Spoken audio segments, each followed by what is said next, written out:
Hi, I'm really glad to be with you. My name is Sue Levin, and I am a licensed professional counselor, licensed marriage and family therapist, and I'm the executive director of HGI Counseling.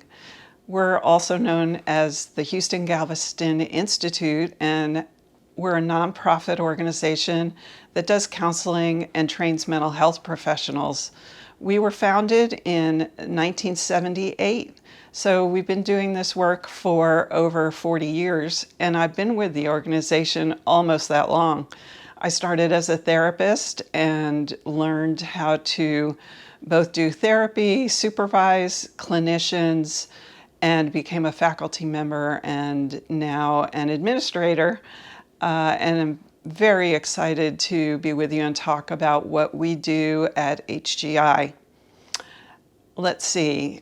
We have services and offices in both the greater Houston area as well as in Fort Bend County. We started in Galveston as an outgrowth of a team working in the medical center at UTMB. This group started family therapy practices in the South Texas area. One of the first groups in the country to do family therapy. And at UTMB, they were out of the child psychiatry department. Family therapy was a radical idea when they started in the 1950s, and started working as a team with patients who were struggling with issues that had them hospitalized. And they began understanding problems as occurring in a context. And family therapy was developing all across the country and across the world.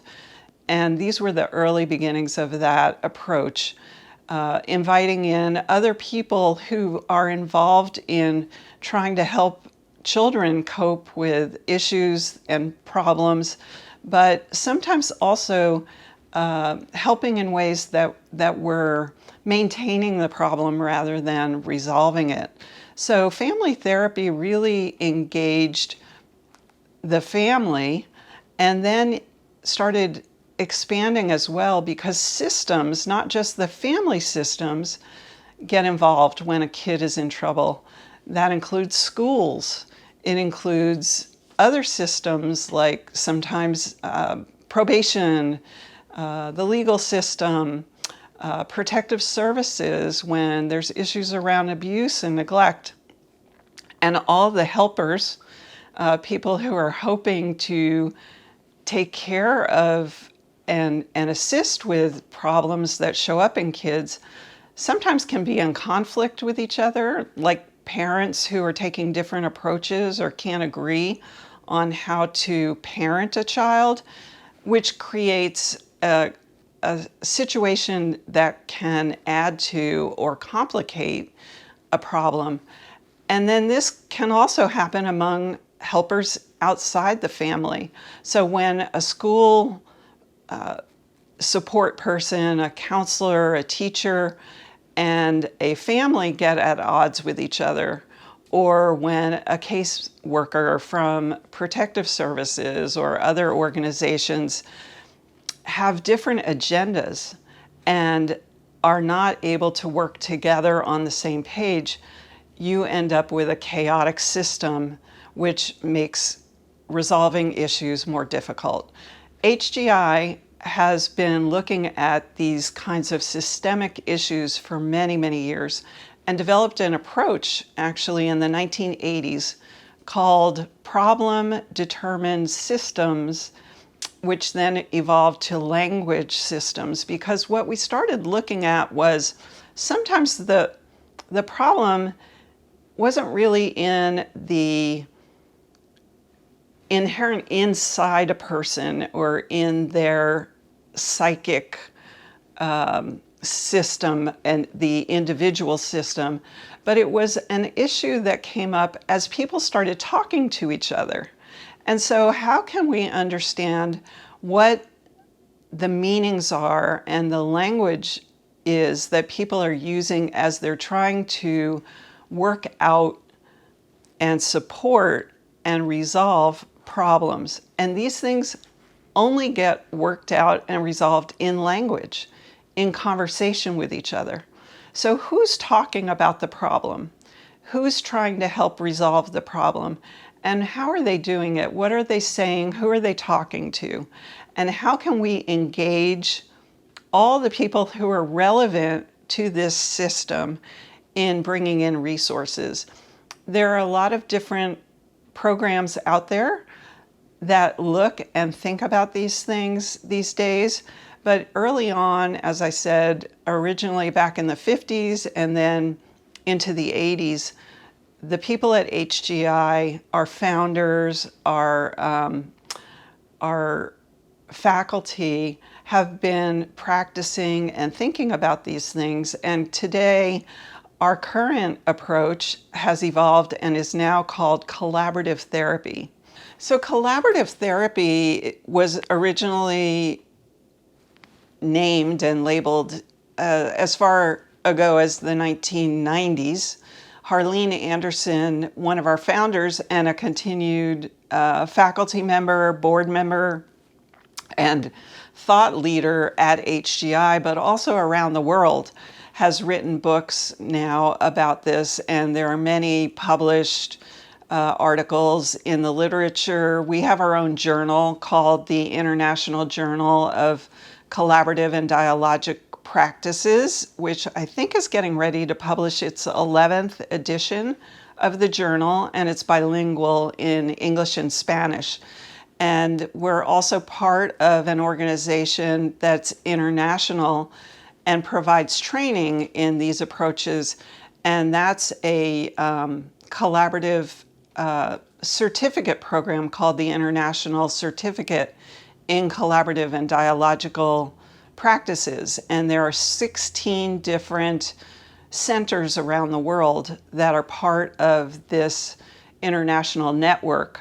Both in the United States, we have 2 programs at the moment. There are 3 programs in Mexico. There are programs in Brazil, Argentina, Peru, Ecuador. I know I'm going to miss some of them. Colombia. There are programs in Europe, in the Czech Republic, in Norway. There are programs in China that are very popular as well, in China and Taiwan. And so these programs are great opportunities for us as a community to learn from each other, to practice in different ways, and to share ideas, both through conferences that we co-host every 2 years, as well as through our journal. And then with our actual training programs, HGI has been offering a 20-month intensive training in collaborative and dialogical practices through this network, and just completed our 5th cohort. And this is a group of, I believe we had 22 people who participated in every other month seminars, 2 days a month, or 2 days every other month, excuse me, coming together and having workshops, having dialogue, and practicing together. People who are therapists, but also educators, administrators, people who are interested in bringing collaborative and dialogical practices into different organizations, into their own communities. Our focus has been around how do we talk with each other? What kind of language do we use? And we've come to call this dialogical practice, meaning that in dialogue, what we're doing is really trying to explore our conversation with each other rather than monologue.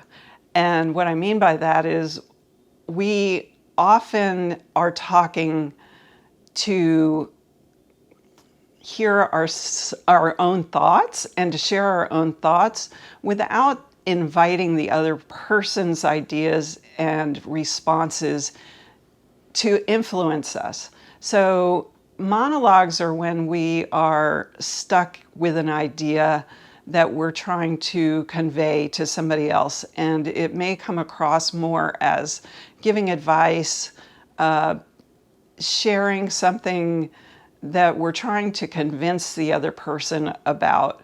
Whereas a dialogue is an opportunity and an invitation to explore things together, to create a conversation where we are learning together, where we're exploring together. And it's not necessarily just two people, but rather it's a process or a philosophy really about how we can explore and engage with each other to create new ideas and new meaning, new solutions if we're talking about issues and problems, and come up with new ways of understanding and approaching things. So many of our conversations and the responsibility of us as facilitators of those conversations or as mental health professionals are to ask questions that are open-ended and that invite our clients to share their ideas and create space for clients, whether that's an individual client, a family, a group, or even an organization that we're consulting with, to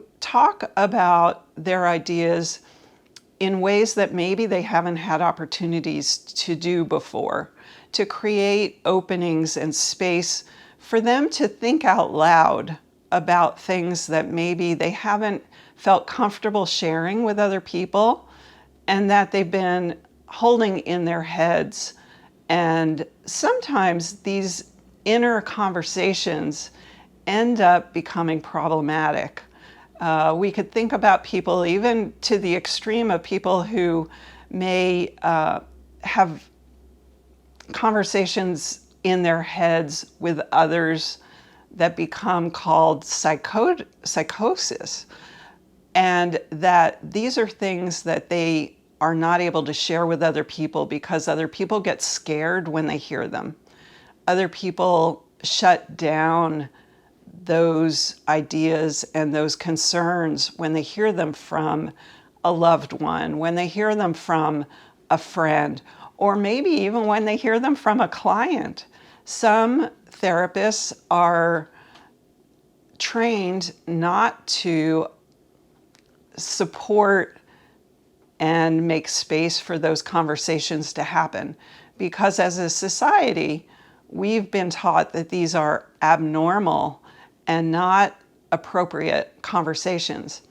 But what happens, and one of the things that we have found and really are exploring, not just ourselves, but there's a big movement, especially in Europe, but also around the world, called open dialogues, back to dialogical practices, where especially people, if you can start working with them at the early onset of what's considered psychosis and create space and support for them to be able to share these ideas, that they can be successful at adapting and moving out of what can become a real difficult situation if they're not allowed to or given space to express these things. So once you are shut down, and as I said, it's typically by people who are well-meaning but scared and don't know how to handle and engage with people who are having this very scary experience themselves. So once they feel like they can't have these conversations, they go inside and they become conversations that happen internally rather than externally. And the more they are internalized, the stronger they get. The more that they're unable to let these things out, just like all kinds of feelings and experiences that we have that are disturbing, like anxiety or fear or trauma. if we're not able to share these with other people, they can become more and more powerful and more difficult for us to manage. They add to isolation. I'm probably talking to people who have these experiences, right? Or have worked with people with these experiences. So I don't want to belabor the point, but it's really important. And one of the big things that we find most valuable about our work is in creating places for people to talk about things, again, that they may not have shared with others before, or if they've shared them, that they have been discouraged from talking about them or told that they're inappropriate. These can also include feelings about suicide, for example.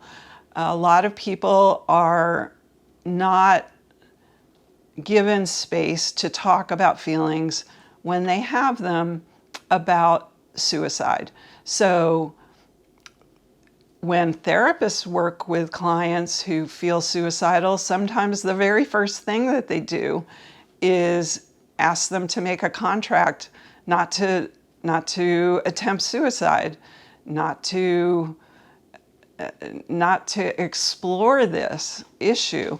They are, they are brought into a more technical conversation around signing agreements or making agreements which stop the conversation rather than asking clients, tell me how you got to this point, and giving space around helping them air the pain and the suffering, which is very difficult for people sometimes to hear, certainly for family, certainly for friends.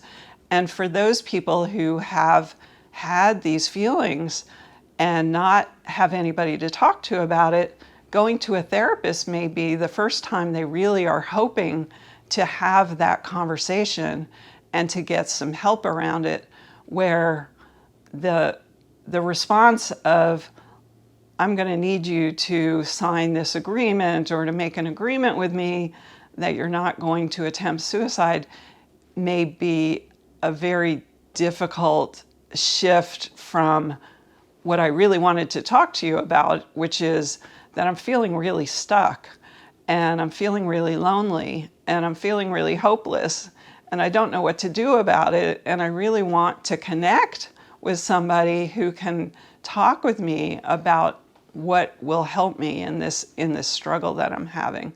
So again, creating space for these conversations is what our therapists are really good at, and our network of therapists who are trained in this collaborative and dialogical approach. Again, we are offering trainings, as are many organizations around the world, and we also have literature and participate in workshops and trainings, invited to speak at conferences and those sorts of things, where we can offer this way of being to other people. I'm trying to think about how to share what we're doing, though, on a more local level, because I think there may be people in Texas, people in Fort Bend and Harris County who may be interested. And so our work in our offices has been disrupted a little bit, as many have been, by COVID. And so luckily, we have been doing online and remote therapy for many, many years. Before there were regulations, before there was a lot of technology that made it possible, we were working with people over the telephone. We were working with people because access to services is something that's always been important and really one of our missions at HGI. We went out and did home-based therapy for years as we were, as I said, really focused on family systems and how to work with a whole family system, and working with Children's Protective Services where clients couldn't get to us. And, therapists for a long time have operated in our little offices and expected everybody to come on our schedule to our places of work and operate within our comfort level and our boundaries, but that's a really privileged position. And therapists who really want to serve the community have to find other ways to do that. HGI has done a lot of disaster response, and another thing that we did going way back to after, let's see, I guess it was Tropical Storm Allison in Houston, we were working alongside the Red Cross in Red Cross shelters, providing mental health support to people who had just experienced loss because of hurricanes, but also to the Red Cross workers who were hearing terrible, difficult stories, first responders as well. So we've been doing this for a long time, but I'm really wanting to emphasize how important it's been to us to experiment with different ways and different places to work. So one of the innovative things that we were able to do after Hurricane Katrina, in addition to working in a mega shelter and helping run the mental health services at the George R. Brown Convention Center several times, not just after Katrina, but also after Harvey and other disasters, is that we got a mobile mental health unit. We were funded out of an organization called AmeriCares, actually, to purchase a 32-foot recreational vehicle and outfit it to provide services, because so many of the, I'll call them refugees, evacuees who were moved to Houston after Katrina hit New Orleans were people who didn't know how to navigate Houston, people who often were using public transportation in New Orleans, and the public transportation system in Houston, where they were housed after Katrina, where they were moved, was not available. You really have to have a car to get around the Houston area. And many of the folks who were sent here were really stuck in apartment complexes with very little resources and very little opportunity to get out and get to what they needed. So our mobile unit would go and visit the different apartment complexes, and our therapists worked on the unit, and the residents began to understand that we were there to help. And we also brought the unit to schools where many of the children who were displaced to Houston got schooling. So that's just another one of the ways that we have adapted and are flexible to meet the needs of the community and provide access. But back to COVID and what's going on now, we've been doing teletherapy, we've been doing remote services as well for many years. And when Texas instituted some guidelines and requirements for mental health providers, I believe it was about 5 years ago, including that people needed to be trained to provide services, we started offering training in teletherapy to Texas mental health providers. So HGI has been doing that for a while, and then when COVID happened, we offered free training for mental health providers. We have lots of resources, and of course our therapists already were trained, and we offered our own therapists supervision and support as we all pivoted to provide services to our own clients.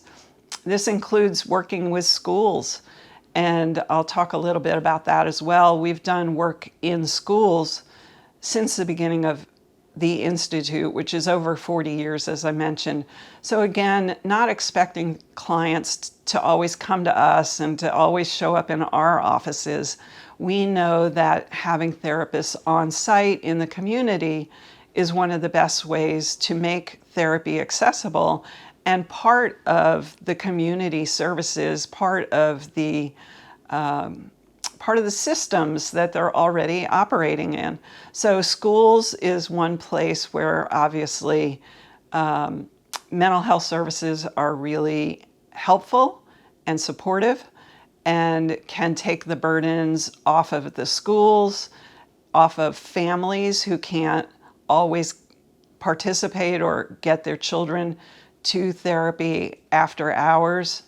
But in schools, we can go in and partner with the schools and create a resource and a partnership. And that's something we've done with many different organizations, community youth services, communities in schools. These are national organizations, and then also directly with school districts. So right now we are working in Fort Bend County with the Lamar Consolidated Independent School District and have expanded over the years. Not a lot of years. We've started, I think, 4 years ago with one therapist part-time in a high school in Lamar Consolidated. And right now we have, I think it's 18 therapists working in almost every school in the district through partnerships with the school and funding with local foundations. And this expansion was rapid, and particularly due in the last year to knowing that COVID has added stressors to all the kids, all the families in the district, and that is going to continue as schools are adapting and having to fill needs academically as well as emotionally, socially, and psychologically for kids who've had a lot of trauma and families who've had a lot of trauma and losses in the last year. So we continue to do work online. We are beginning to look at working back in our offices as the risk levels are going down, people are getting vaccinated, but we expect to continue offering services online because, frankly, they are very convenient. People don't have to take off and drive to an office to get services. If they have a private place, they can do it from their office and their job. They can do it from home. They can do it from their car if they don't have a private office or space in their home.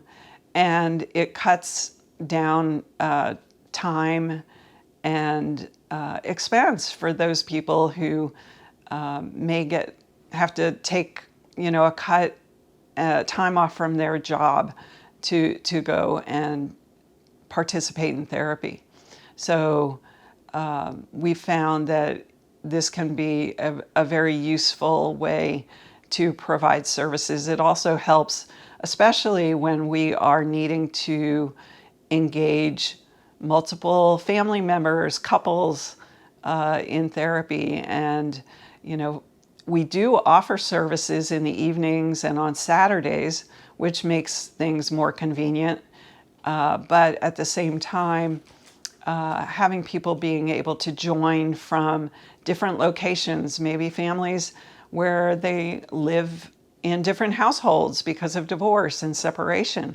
We can bring everybody together to help their kids to resolve family issues using technology in a way that makes things a lot easier on everybody.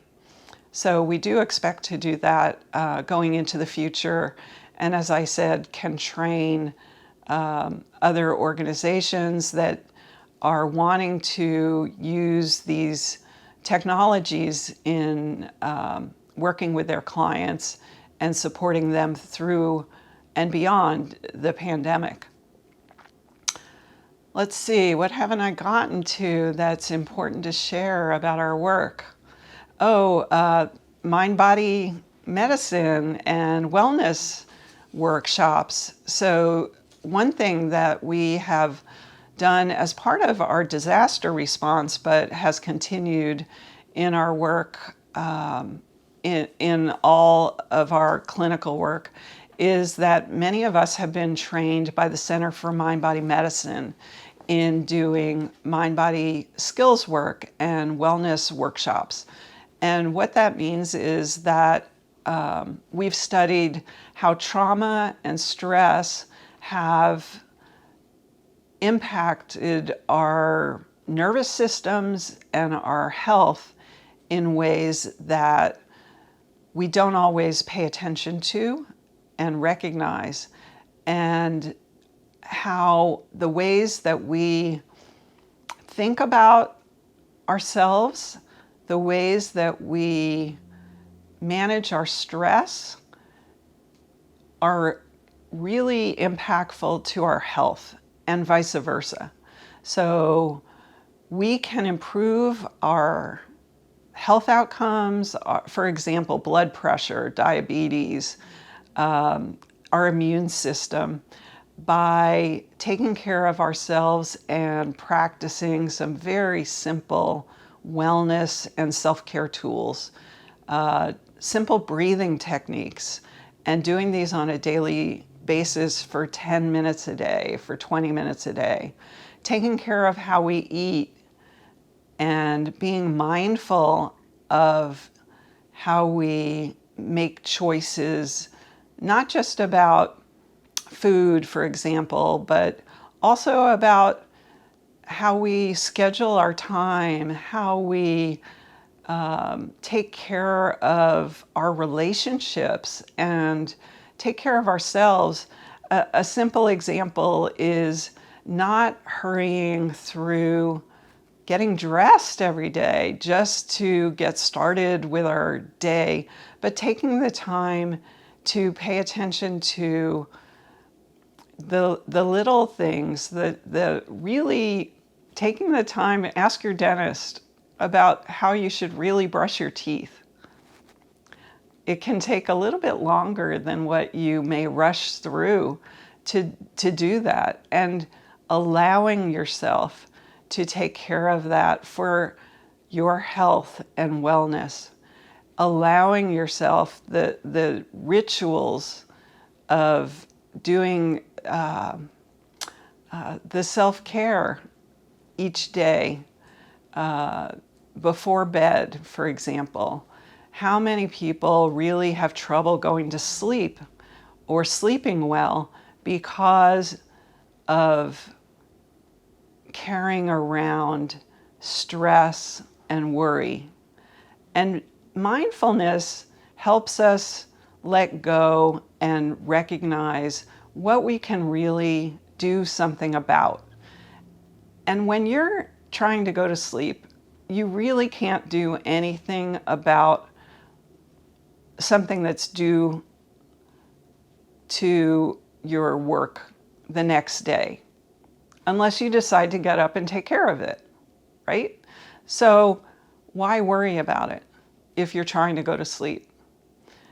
We have to find ways, and our wellness workshops teach these things, and we bring them into all of our work when our clients and our colleagues are dealing with some of the same issues. All of us have our own issues that can become problematic as we ignore ourselves. And as helpers, that's often an issue for us. We're so used to taking care of other people and not putting ourselves first. And that can mean that we're not good at taking care of our own stuff and dealing with our own stress. And that can get in the way for us. So first we have to know how to take care of ourselves before we can really take care of other people, or we're going to run out of the energy and the compassion and the care and resources that we have to give other people. So self-care is a critical piece. And again, what's tied into it is health and wellness. So we have to be healthy. We need to take care of ourselves. We need to sleep well. We need to move and eat well and breathe. And yes, all of the things that are important. And we can help our clients, our families, our friends when we know those skills, when we practice those skills ourselves and can share them with others. So that's something we've started doing. Again, we got trained over the years, and there's quite a few people in the Houston area, I think we're at 200 now, who've been trained in this approach, and HGI has quite a few of our staff who've had the training. I've become a faculty member of the Center for Mind-Body Medicine, and I help train other people, but I also facilitate groups and workshops. And HGI has a program now that's called the Whitetail Wellness Program that is for Fort Bend County and organizations in Fort Bend who can get trained for their staff and the organization so that the helpers can continue doing the best work that they can possibly do as they both take care of themselves and take care of their clients. Yeah, the question about payment, both for training, for wellness programs and workshops, and for clients who want counseling services, is as simple as let's work it out. So often we have funding that's going to cover a portion of the cost or the full fee. So for counseling, we do have a sliding scale, and it's based on clients' income. And you just come and tell us, or call and tell us, what your income is, what you think you can afford. Because even clients who have decent income often have other financial constraints. And we take that into account. We work with you, and we do have clients who come in on a pro bono basis, meaning they pay nothing, but also low fee. And for those who can afford it, we're happy to accept your regular full fees as well, because that helps us offset those other discounts that we offer. And again, luckily, we're very grateful to have support from foundations and donors that allow us to offer these programs and counseling at no cost and low cost as well. So yeah, just call and ask us. A lot of our information about our programs are available on our website, which is hgicounseling.org, hgicounseling.org. And you can look up information there, but also about how to contact us if you have questions. I started my career as a social worker, and I think that my main goal was trying to find ways to alleviate suffering in the world. I was realizing that people were struggling, and a lot of our interventions weren't effective to the extent that I felt was possible. In my social work career, I had specialized in the treatment of trauma-related disorders, and in that process, I had learned that trauma tends to have significant impacts on the brain. And what I was realizing is that a lot of our interventions were not actually getting to those roots. They were focusing on cognitive strategies and things that were really depending on this frontal part of our brain to be functioning properly. And So as a social worker and a psychotherapist, I was incorporating all the skills that I had learned in my schooling and in my practice and doing the very best that I could for the trauma treatment. So I felt like there had to be more. I felt like there were more things that we could do to really get to the issue, help people truly heal. And in that process, I started to do some research into the brain. I realized that trauma tends to have significant impacts on the brain and can even create physical damage over time. So I realized that a lot of our interventions were not actually getting to the root in the brain. We were addressing the cognitive piece and the emotional piece, which are both incredibly important. But if you don't get to the root in the brain, then the symptoms can continue even despite all of that other work. About 5% of our brain is available to our conscious awareness, and about 95% is subconscious. And oftentimes with a history of trauma, that subconscious brain tends to override that 5% of our conscious brain.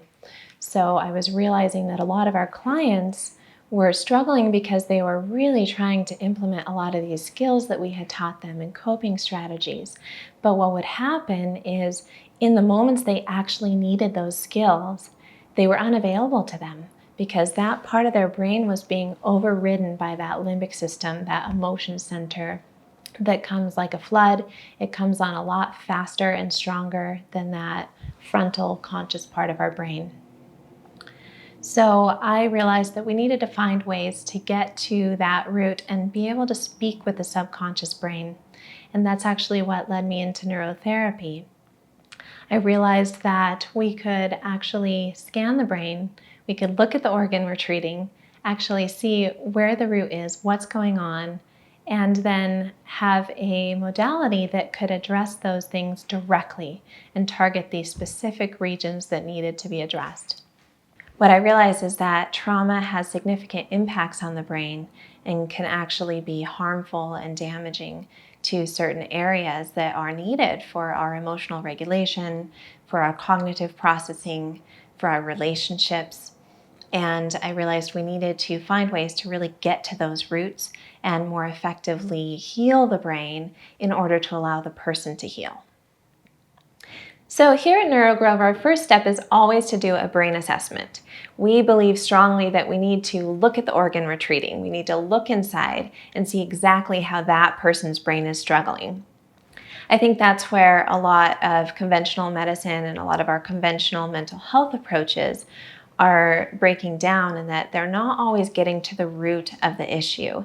And especially in the mental health field, a lot of times we're not even looking at the organ we're treating. We're not seeing what is going on behind the scenes. We're just seeing a set of symptoms, and then we're making educated guesses based off of those symptoms as to which interventions we use, which medications we use. But what we've found is that unfortunately, there's many different phenotypes or brain patterns associated with the same set of symptoms. So for example, things like ADHD. Typically, we tend to see an excess of theta brainwaves in the front of the brain, particularly the anterior cingulate. However, sometimes it's an excess of alpha brainwaves. Sometimes it's an excess of beta brainwaves. Sometimes they might have an excess of theta in the front, which are slower brainwaves, and then beta in the back, which are faster brainwaves. And so in those cases, for the typical theta pattern, things like stimulants, medications, might help to boost that brain activity to speed it up. However, in a lot of cases, that's not going to be the best fit. And in some cases, if you have slow brain waves in one part of the brain, but fast brain waves in another, we really need to be able to move the two different brain regions in two directions. So we have found that neurotherapy can be a really effective method for being able to move certain brain regions up, certain ones down, activate, deactivate, speed up, slow down. We can get very specific to what that particular person's brain needs. So we always start with a brain assessment, And we like to use electrical functional brain imaging because that gives us the most real-time assessment of a person's brain. So this utilizes the EEG technology, which is one of the safest neuroimaging technologies that can be repeatedly used without any harm. And from that EEG, we're able to use a technology called SW Loretta that is able to localize where exactly that activity is coming from, even deeper down in the cortex. And this has been a game changer in the field of neurotherapy because in the past, we were limited to the traditional EEG, which means we could only see the surface level, kind of on that top inch of the cortex. And what we've found is that with the SW Loretta, we're able to get to deeper regions like the amygdala, the thalamus, the posterior cingulate. And those are often the regions that everything's originating from, especially when we're dealing with mental health. Usually it's not that top layer of the cortex that's creating the problem, it's deeper down in the brain. So we utilize SW Loretta 3D functional imaging. And with that technology, we're able to see exactly where the activity is in the brain, where it's stemming from, even deeper down. And then we're able to target those regions directly with the neurotherapy. One of the other benefits of the SW Loretta technology is we're actually able to look at connectivity between regions. And we're finding that connectivity may be as important, if not more important, than the power within certain regions. So the connectivity is the flow of information between brain regions. And we really want to see if there are parts of the brain that are not communicating well, that are deficient in those communication processes. And we can also see if there are regions that are overly dependent on one another. So in this case, a region isn't operating independently enough and it's needing to recruit help from other regions. And both of those processes are going to affect the overall efficiency and effectiveness of the brain processes. Now, if we can look at the connectivity, if we can look at how an entire network within the brain is functioning, then with our neurotherapy technology, we can also target that entire network simultaneously. So this has been a game changer for us because not only can we target a specific brain region that is needing to be healed or balanced, but we can also train multiple brain regions simultaneously and the connectivity between them to address entire networks. And what we're finding in the neuroscience literature is a lot of times mental health issues, especially things like PTSD, tend to be related to the functioning of entire networks, not just single brain regions. Neurofeedback is essentially an advanced form of brain training that utilizes brain-computer interface technology to train the brain toward healthier patterns of functioning. So how we do this is we actually read the brain's activity in real time and then provide feedback with that information, usually in the form of audio and visual cues, to help the brain learn how to function differently and to show it new pathways. So there are many different types of neurofeedback, and we actually incorporate a variety of modalities here. We found that each one kind of has its own benefits and limitations. But the one that we tend to use the most, especially for those dealing with mental health challenges or learning difficulties, is the SW Loretta neurofeedback. This is one of the most recent and most advanced forms of neurofeedback available, and it utilizes the SW Loretta technology to provide that 3D deep brain neurofeedback training. So for this training, we essentially take all of the brain regions and frequencies, as well as all of the connectivity metrics that are outside healthy ranges, and we incorporate that into the brain-computer interface software. Then we connect the person's brain to some type of audio and visual feedback, usually in the form of a movie or music. And it doesn't really matter what kind of movie it is, they get to choose whatever they're motivated to see, but the key piece is that the movie is connected to their brain activity. So with all of the metrics from their brain assessment in our software, I like to imagine it like a globe, where these are all of the metrics that we're training in their brain. And then we're comparing their brain against other individuals their age who are healthy, high-functioning individuals. And we have a range of activity. We're not trying to make everybody exactly the same. But what we found is that when they are within that bell curve range, that's when they tend to feel the best. Whereas when they're outside the range, usually it's associated with a symptom. So I imagine it like this globe where these are all of the metrics in their brain, all the brain regions, connectivity metrics, frequencies, and then this is the healthy range of activity for each of those metrics. So if their brain is starting here, we set a threshold in the software saying, okay, we want all of these brain metrics to come one step closer to that healthy range. And when the brain does so, the movie zooms in and plays. When the brain pops outside that healthy range, the movie zooms out, sound goes out with it. So in the beginning, the brain may not realize that it's connected to the software, but over time it starts to put two and two together, and it realizes that, oh, whenever I do this, the movie zooms in. Whenever I do that, the movie zooms out. I'm going to keep doing more of this. And because the person wants to see the movie, they are trying to bring it full screen. The brain actually interprets that as a reward.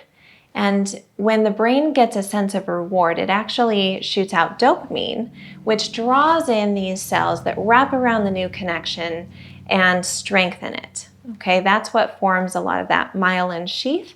And the thicker that layer becomes, the more automatic that pathway becomes. So over time, with more and more sessions, in the beginning we're taking the brain's hand and we're kind of showing it down a new pathway and rewarding every step of the way. It's kind of like dangling a carrot, and the brain comes this far, we give it a little nibble, then we take it one step further. And we're going to do that with each of those metrics until we get everything within that healthy range. But then we want to do enough sessions that we're really ingraining a new pathway. Because in the beginning, the brain's going to have a hard time finding that path on its own. It needs us to show it there, show it the way. And I see it like a grassy field where the brain is used to taking this pathway. And this pathway may be the long way around, and it may be swampy and stinky and ugly, but it's the only pathway the brain knows, especially if this is something that people have been struggling with for so many years. So with the neurotherapy, we're able to show the brain a new way of functioning, show it a new pathway that is healthier, that is bright and sunny and beautiful and more direct. And when we show the brain down that pathway enough times, we continue to pack it down so that the brain gets to a point where now this becomes the new automatic pathway the brain takes and the other starts to wither away. So this is how we're getting more long-term effects from the neurotherapy training. And one of the benefits of interventions like this is we're teaching the brain how to do it on its own. A lot of interventions or things like medications, they're coming in and they're doing it for the brain. But if the brain doesn't learn how to do it on its own, then as soon as you take that intervention away, the brain's just going to go back to the pathways it knows. Studies have shown that neurofeedback can actually change both the gray and white matter of the brain. So it's not only changing the function of the brain, it's also changing the structure. And that's what tends to create longer lasting improvements. One of the other interventions we tend to use here at Neuro Grove is neurostimulation. We found that neurostimulation is really great for providing more immediate relief to our clients. So a lot of times, by the time people get to us, they've tried a lot of things and they've been struggling for many years. So they are ready for relief. And what we found is that the neurostimulation can help provide that relief. The way I see it, some types of neurostimulation are kind of like coming in with a wrecking ball, and some of them are kind of like a sledgehammer. But the types that we use, we see them more like chisels. So we're going in, we're seeing exactly what the brain needs, and then we're just kind of nudging it in a different direction, helping it to adjust its activity. So what we've found is that when certain brain regions are overactive, such as those fight or flight centers, we can actually use the neurostimulation to help calm those brain regions faster. Now, oftentimes with stimulation, we tend to think that we are boosting activity, but there are certain types that can actually work with the GABA in the brain to calm it down. So one of the forms of neurostimulation that we use is transcranial direct current stimulation.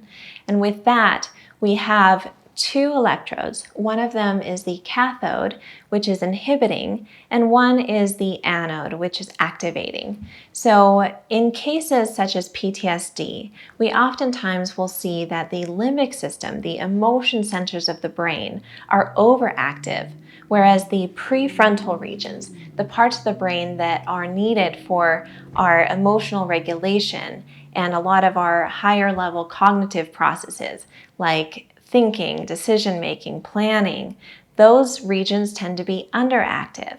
So with the direct current stimulation, we can actually essentially flip the two, where we're calming down the overactive regions and boosting up the underactive regions. And we can do that more quickly and effectively with the neurostimulation. Okay. We also do another type of neurostimulation called transcranial alternating current stimulation, and that one's really beneficial for putting in certain frequencies that might be deficient in the brain. So for example, we might see that a person has a deficiency of alpha brainwaves in the back of their brain.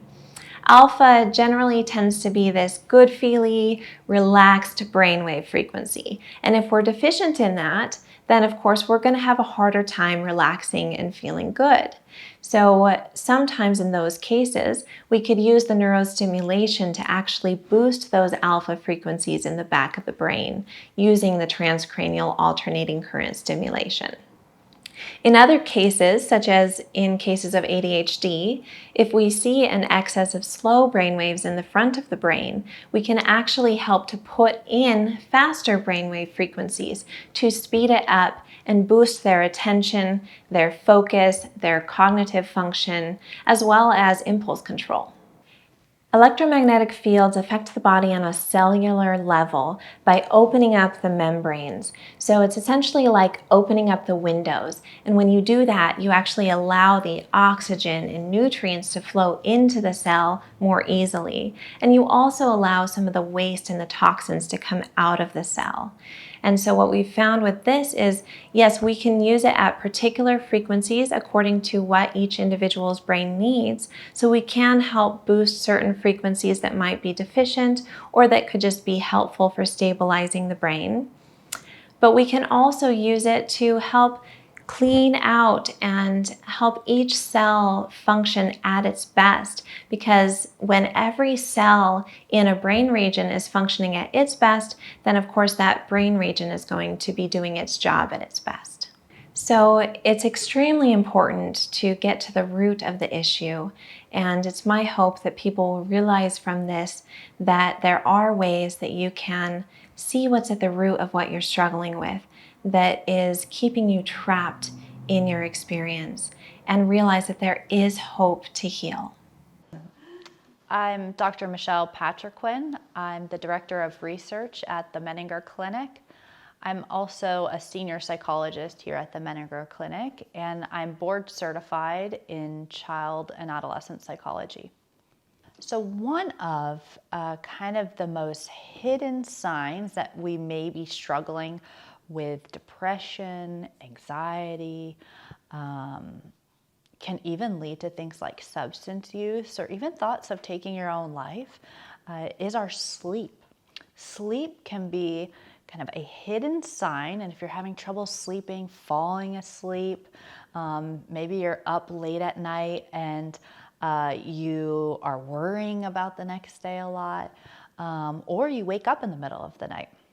So either you can't fall asleep, or you're waking up in the middle of the night, and then you can't fall back to sleep, then some of those sleep disturbances can be really related and a really strong hidden factor of and related to difficulties in our emotion and behavior. So when we have some of these sleep problems, it can be a sign that we may be having other emotional and sometimes behavioral issues too. We can be having a really hard time focusing in school. And it's interesting because it's actually a bidirectional effect. So sometimes we have sleep problems, and then that's related to increases in more problems with our attention, more worry and fears, more feelings of like sadness and loneliness. And then that actually creates more sleep problems.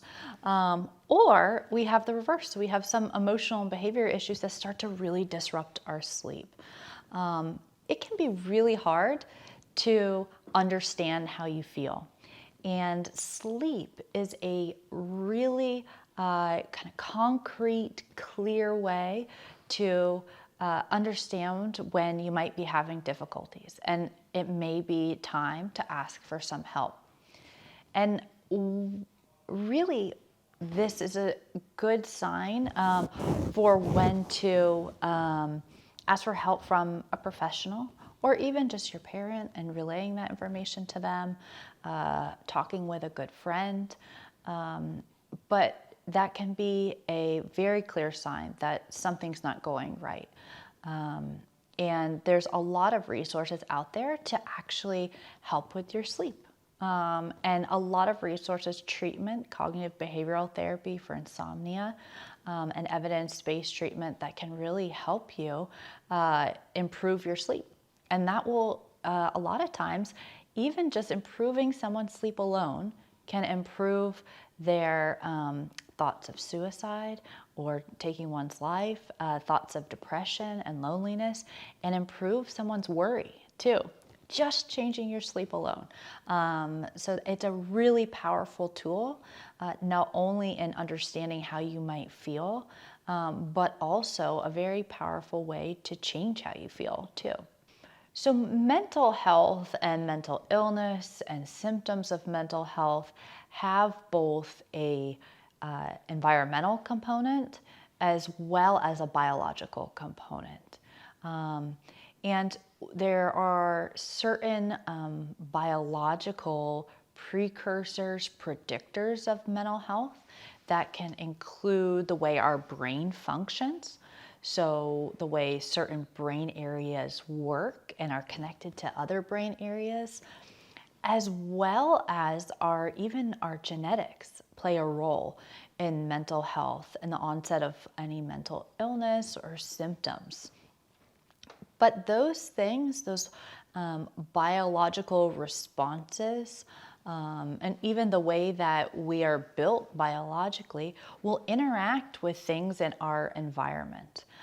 So if we have something traumatic that happens to us, that can really, when you have a certain kind of functions in your brain or certain genetic profile, when that interacts with a certain stressor, like a trauma, or even challenges, interpersonal challenges, or maybe parent-child conflict, that can result bullying, that can result in, increases in worry and depression.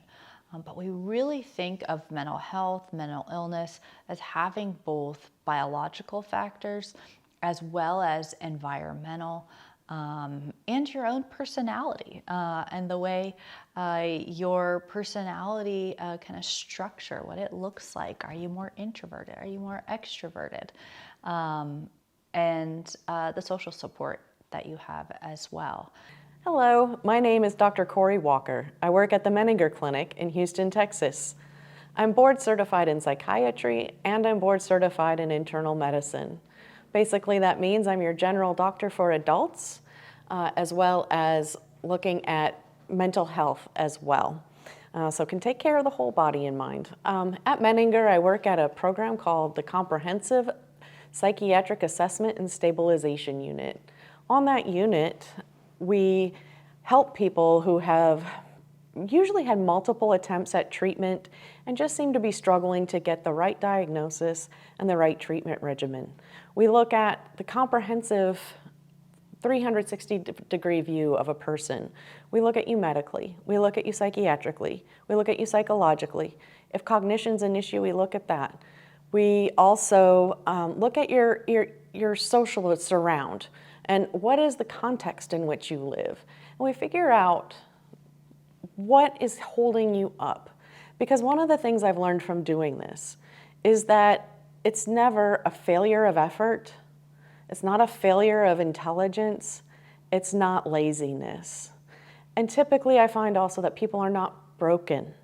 They've been hurt and they need to heal. And what we work on doing is taking their very adequate efforts and figuring out simply how to redirect them so they start getting the outcomes they want. In addition, at the Menninger Clinic, we have both inpatient and outpatient services. Included in the inpatient service is the Comprehensive Psychiatric Assessment and Stabilization Unit, which I just discussed. But we also have a unit for people who have been dealing with mental illness for a period of time, and they can go through a treatment program that's very intensive, and I have the benefit of being in a group. Having people in a group who are struggling with the same issues can be very powerful and definitely aids healing, especially one of the things that we lose when we start to become ill is our social connections. And so it gives you practice to rebuild.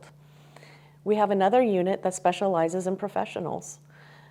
Every so often, professionals have a stumble, something happens, their mood gets bad, there's substance issues, there's family issues, there's losses, and it can trip someone up in the middle of their career.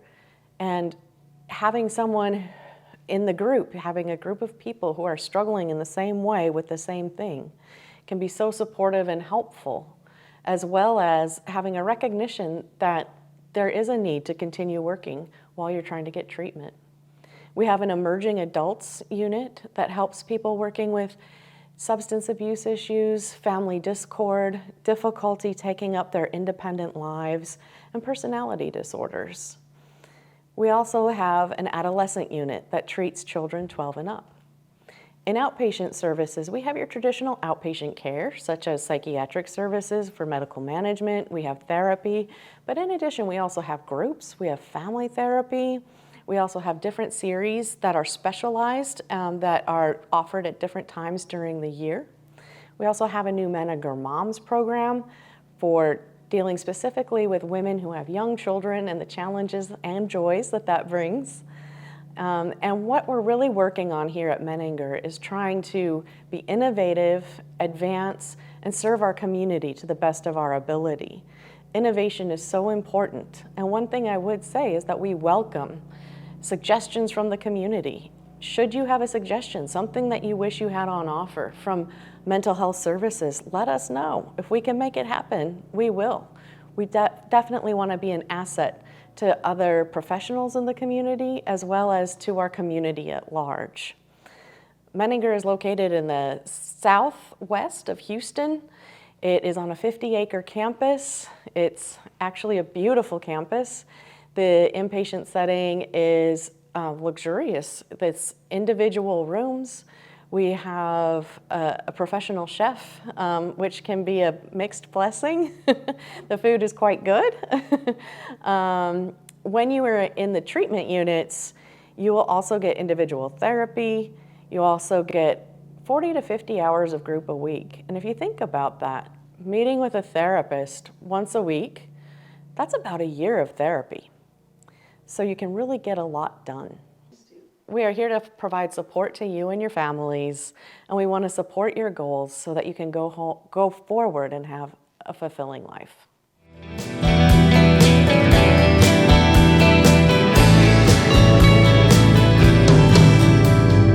No, you can't understand what's going on with me.